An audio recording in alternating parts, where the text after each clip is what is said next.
हरे कृष्णा। राधे राधे। कमल किशोर सोने और हीरे के जवाहरात बनाने और बेचने का कार्य करते थे। उनकी दुकान से बने हुए गहने दूर दूर तक मशहूर थे। लोग दूसरे शहर से भी कमल किशोर जी की दुकान से गहने लेने और बनवाने आते थे। चाहे हाथों के कंगन हो या चाहे गले का हार हो, चाहे कानों के कुंडल ही क्यों न हो, उसमें हीरे और सोने की बहुत सी सुंदर मीनाकरी बनी हुई थी कि सब देखने वाले देखते ही रह जाते थे। इतना बड़ा कारोबार होने के बावजूद भी कमल किशोर जी बहुत ही शांत और सरल स्वभाव वाले व्यक्ति थे। उनको इस माया का इतना रंग नहीं चढ़ा हुआ था। एक दिन उनका कोई मित्र उनकी दुकान पर आया, जो कि अपने पत्नी सहित वृंदावन धाम से होकर वापस आ रहे थे। तो उस मित्र ने सोचा कि चलो थोड़ा सा प्रसाद अपने मित्र कमल किशोर को भी देता चलूं। उनकी दुकान पर जब वह पहुँचे तब कमल किशोर जी का एक कारीगर एक सोने और हीरे जड़ित बहुत ही सुंदर हार बनाकर कमल किशोर जी को देने के लिए आया। कमल किशोर जी उस हार को देख ही रहे थे कि उनका मित्र उनकी दुकान पर पहुंचा। कमल किशोर जी का मित्र अपने साथ वृंदावन से एक बहुत सुंदर, बहुत ही मनमोहक लड्डू गोपाल जी, जिनका स्वरूप अत्यंत मनमोहक था, साथ लेकर आए थे। जब उनके मित्र दुकान पर बैठे हुए थे तो उनकी गोद में लड्डू गोपाल जी विराजमान थे। कमल किशोर जी लड्डू गोपाल जी के मनमोहक रूप सौंदर्य को देखकर अत्यंत आनंदित हुए। उन्होंने अपने हाथ में पकड़ा हुआ हार उन लड्डू गोपाल जी के गले में पहना दिया और अपने मित्र को कहने लगे कि देखो तो सही, इस हार की शोभा लड्डू गोपाल जी के गले में पड़ने से कितनी बढ़ गई है। उनका मित्र और कमल किशोर जी आपस में बातें करने लगे। बातों ही बातों में उनका मित्र लड्डू गोपाल जी को हार सहित लेकर चला गया। दोनों को ही पता न चला कि हार लड्डू गोपाल जी के गले में ही पड़ा रह गया। कमल किशोर जी का मित्र अपनी पत्नी सहित एक टैक्सी में सवार होकर अपने घर को रवाना हो गए। जब वह टैक्सी से उतरे तो भूलवश लड्डू गोपाल जी को उसी टैक्सी में रख गए। टैक्सी वाला एक गरीब आदमी था जिसका नाम बाबू था, जो कि दूसरे शहर से यहाँ अपने परिवार का पालन पोषण करने के लिए टैक्सी चलाता था और वह टैक्सी लेकर काफ़ी आगे निकल चुका था। आज उसको अपने घर वापस जाना था, जो कि दूसरे शहर में था। जब टैक्सी लेकर बाबू अपने घर पहुंचा तो उसने जब अपनी टैक्सी की पिछली सीट पर देखा तो उसका ध्यान लड्डू गोपाल जी पर पड़ा, जो कि बड़े शाही तरीके से पिछली सीट पर गले में हार धारण करके सुंदर सी पोशाक पहनकर हाथ में सुंदर बांसुरी पकड़े हुए आराम से बैठे हुए हैं। बाबू यह देखकर एकदम से घबरा गया कि यह लड्डू गोपाल जी किसके हैं, लेकिन अब वह दूसरे शहर से अपने शहर जा चुका था, जो कि काफ़ी दूर था और वह सवारी का घर भी नहीं जानता था। तो वह दुविधा में पड़ गया कि वह क्या करे। लेकिन फिर उसने बड़ी श्रद्धा से हाथ धोकर लड्डू गोपाल जी को उठाया और अपने घर के अंदर ले गया। जैसे ही उसने घर के अंदर प्रवेश किया, उसकी पत्नी ने उसके हाथ में लड्डू गोपाल जी को जब देखा कि इतने सुंदर स्वरूप वाले लड्डू गोपाल जी, उनको देखकर उसकी पत्नी ने झट से लड्डू गोपाल जी को अपने पति के हाथों से ले लिया।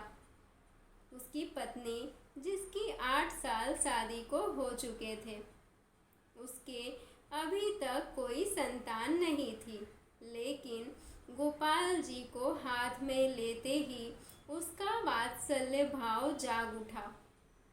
उसकी ममतामयी और करुणामयी आंखें झरझर बहने लगी।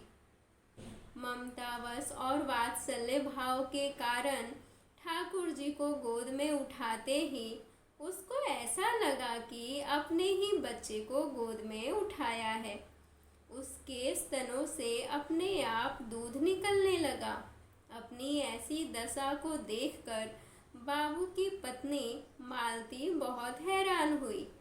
उसने कसकर गोपाल जी को अपने सीने से लगा लिया और आंखों में आंसू बहाती बोलने लगी, अरे बाबू, तुम नहीं जानते कि आज तुम मेरे लिए कितना अमूल्य रत्न लेकर आए हो। बाबू कुछ समझ नहीं पा रहा था कि मेरी पत्नी को अचानक से क्या हो गया है, लेकिन उसकी पत्नी तो जैसे बावरी सी हो गई थी। वह गोपाल जी को जल्दी जल्दी अंदर से ले गई और उनसे बातें करने लगी। अरे लाला, इतनी दूर से आए हो, तुम्हें भूख लगी होगी। और उसने जल्दी जल्दी मध और घी से बना चूरा बनाकर और दूध गर्म करके ठाकुर जी को भोग लगाया। और उधर कमल किशोर जी ने जब अपनी दुकान पर हार को नहीं देखा तो उनको याद आया कि हार तो ठाकुर जी के गले में ही रह गया। तो उन्होंने अपने मित्र को संदेशा भेजा। तो मित्र ने आगे से जवाब दिया, अरे मित्र, वह माखन चोर, चित चोर हार सहित खुद ही चोरी हो गया। मैं तो खुद इतना परेशान हूँ। कमल किशोर अब थोड़ा सा परेशान हो गए कि इतना कीमती हार न जाने कहाँ चला गया। मुझे तो लाखों का नुकसान हो गया। लेकिन फिर भी अपने सरल स्वभाव के कारण उन्होंने अपने मित्र को कुछ नहीं कहा और उन्होंने अपने मन में सोचा कि कोई बात नहीं, मेरा हार तो ठाकुर जी के ही अंग लगा है। अगर मेरी भावना सच्ची है तो ठाकुर जी उसको पहने रखेंगे। और उधर बाबू और उसकी पत्नी मालती दिन रात ठाकुर जी की सेवा करते। अब तो मालती और बाबू को लड्डू गोपाल जी अपने बेटे जैसे ही लगने लगे। लड्डू गोपाल जी की कृपा से अब मालती के घर एक बहुत ही सुंदर, मनोहर और सुंदर सी बिटिया हुई। इन सब बातों का श्रेय वह लड्डू गोपाल जी को ही देते कि यह हमारा बेटा है और यह हमारी सुंदर सी बिटिया है। अब हमारा परिवार पूरा हो गया। मालती लड्डू गोपाल जी को इतना स्नेह करती थी कि रात को उठ उठ कर देखने जाती थी कि लड्डू गोपाल जी को कोई कष्ट तो नहीं है। ऐसे ही एक दिन कमल किशोर जी को व्यापार के सिलसिले में दूसरे शहर आना पड़ा, जहाँ पर बाबू रहता था। लेकिन दुर्भाग्यवश जब वो उस शहर में पहुँचे तो अचानक से इतनी बारिश शुरू हो गई कि कमल किशोर जी को जहाँ पहुँचना था वहाँ पहुँच ना सके। और तब वहाँ बाबू अपनी टैक्सी लेकर आ गया और उसने परेशान कमल किशोर जी से पूछा, बाबूजी, आप यहाँ क्यों खड़े हो? बारिश तो रुकने वाली नहीं है और सारे शहर में पानी भरा हुआ है। आप अपनी मंजिल तक नहीं पहुँच पाएंगे और ना ही कहीं और रुक पाएंगे। मेरा घर पास ही में है। अगर आप चाहें तो मेरे घर आ सकते हैं।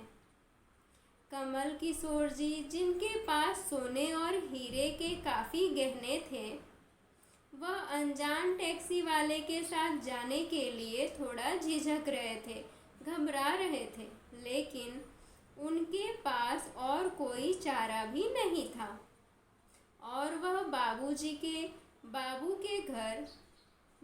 के घर उसके साथ टैक्सी में बैठकर चले गए। घर पहुंचते ही बाबू ने मालती को आवाज़ दी कि आज हमारे घर मेहमान आए हैं, उनके लिए खाना बनाओ। कमल किशोर ने देखा कि बाबू का घर एक बहुत छोटा सा लेकिन व्यवस्थित ढंग से सजाया हुआ है। घर में अजीब तरह के इत्र की खुशबू आ रही है जो कि उनके हृदय को आनंदित कर रही थी। जब मालती ने उनको भोजन परोसा तो कमल किशोर को उसमें अमृत जैसा स्वाद आया। उनका ध्यान बार बार उस दिशा की तरफ जा रहा था जहाँ पर ठाकुर जी विराजमान थे, जहाँ पर लड्डू गोपाल जी विराजमान थे। वहाँ से उनको एक अजीब तरह का प्रकाश नजर आ रहा था। तो हार कर कमल किशोर जी ने बाबू को पूछा कि अगर आपको कोई आपत्ति ना हो, ऐतराज ना हो, तो क्या आप बता सकते हो कि उस दिशा में क्या रखा है? मेरा ध्यान उसकी तरफ आकर्षित हो रहा है।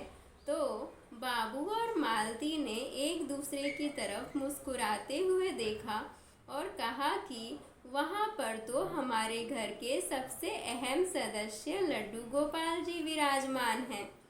तो कमल किशोर ने कहा, क्या मैं उनके दर्शन कर सकता हूँ? तो मालती उनको उस कोने में ले गई जहाँ पर लड्डू गोपाल जी विराजमान थे। कमल किशोर लड्डू गोपाल जी की ओर उनके गले में पड़े हार को देखकर एकदम से हैरान हो गए। यह तो वही लड्डू गोपाल जी हैं और यह वही हार है जो मैंने अपने मित्र के लड्डू गोपाल जी को डाला था। कमल किशोर ने बड़ी विनम्रता से पूछा कि यह गोपाल जी तुम कहाँ से लाए हो? बाबू, जिसके मन में कोई छल कपट नहीं था, उसने कमल किशोर को सारी बात बता दी कि कैसे उसको सौभाग्य से गोपाल जी मिले और उनके हमारे घर आने से हमारा दुर्भाग्य सौभाग्य में बदल गया। तो कमल किशोर ने कहा, क्या तुम जानते हो कि जो हार ठाकुर जी के गले में पड़ा है उसकी कीमत क्या है? तो बाबू और मालती ने बड़ी विनम्रता से हाथ जोड़कर कहा कि जो चीज़ हमारे लड्डू गोपाल जी के अंग लग गई हो, हम उसका मूल्य नहीं जानना चाहते और हमारे लाला के सामने किसी चीज़ का कोई मूल्य नहीं, किसी हार का कोई मोल नहीं है। तो कमल किशोर एकदम से चुप हो गए और उन्होंने मन में सोचा कि चलो अच्छा है, मेरा हार ठाकुर जी ने अपने अंग लगाया हुआ है।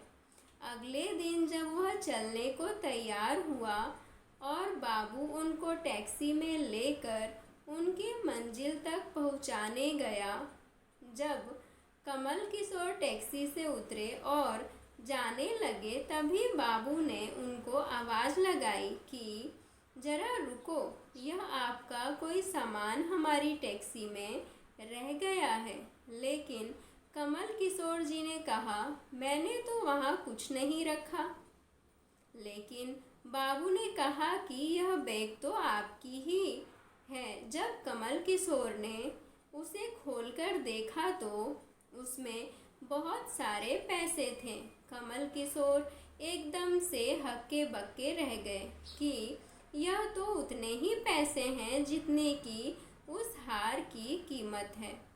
उनकी आंखों में आंसू आ गए कि जब तक मैंने निश्चल भाव से ठाकुर जी को वह हार धारण करवाया हुआ था, तब तक उन्होंने पहने हुए रखा। मैंने उनको पैसों का सुनाया तो उन्होंने मेरा अभिमान तोड़ने के लिए पैसे मुझे दे दिए। वह ठाकुर जी से क्षमा मांगने लगा, लेकिन अब हो भी क्या सकता था। इसीलिए हमारे अंदर ऐसे भाव होने चाहिए कि उसमें अहंकार न होकर विनम्रता होनी चाहिए, और ठाकुर जी जैसा चाहते हैं वैसा ही होता है। हम तो निमित्त मात्र हैं। कौन ठाकुर जी को वृंदावन से लाया और किसके घर आकर वह विराजमान हुए, यह सब ठाकुर जी की लीला है। किसके घर रहना है, किसके घर की सेवा लेनी है, यह सब जानते हैं। हम लोग तो निमित्त मात्र हैं। हम लोग तो निमित्त मात्र हैं। बस हमारे भाव शुद्ध होने चाहिए। ठाकुर जी तो बड़े बड़े पकवान नहीं, बल्कि बहुत सारे 56 भोग और बहुत सारे पकवान नहीं, बल्कि भाव से खिलाई छोटी से छोटी चीज़ को भी ग्रहण कर लेते हैं। बोलो लड्डू गोपाल जी की जय। हरे कृष्ण, राधे राधे।